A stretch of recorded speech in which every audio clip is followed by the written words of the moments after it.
You know, what's cool is my mom is doing this at the same time I'm doing this, but she's in Florida. When I was little, we would always go to Buffalo to see my grandparents because both of my parents were from Buffalo. So, you know, I remember my mom would get the bread ready and like she'd make all this stuff. One couple of years she would make her own candy. That was like exciting. And then we would go to church either Sunday morning or Saturday night, and we all liked going on the Saturday night mass, the vigil. We'd have breakfast and then we'd go to Buffalo, and then we would spend the whole day with my family, my mom's side. You know, we would just keep on having food. Like, it would like just be this food fest. You eat from the beginning of the day to the end of the day.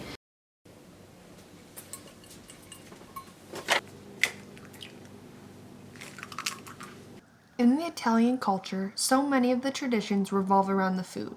But is there any Easter delicacies Andrea thinks they could do without? Probably half the stuff, because really, like, we eat so much, but then at the same time you'd be missing something. You know, we could have one meat and we could have like maybe one first course and not three, but then that wouldn't be fun. You know, you gotta have the full experience.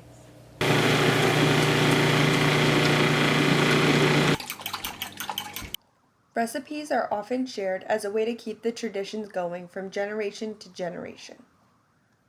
So they came from my mom's family. So this is something I got when I was when I got married.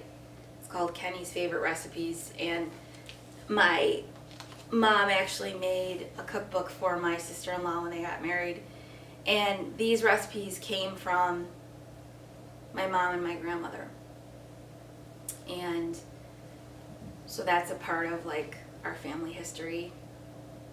Food kind of like, if you haven't figured it out, food kind of like defines our family. And it's like, I was thinking about this, like, it's how I show my love to my family. And so if my family doesn't like something, I feel really bad because I feel like I let them down because they don't like my food. But it's that like history, like of the tradition that you have with the food that really means a lot. So I didn't realize how much intertwined food was in my family history when I was younger, but now I understand it. It's not just consuming something for calories and energy, it's like a story.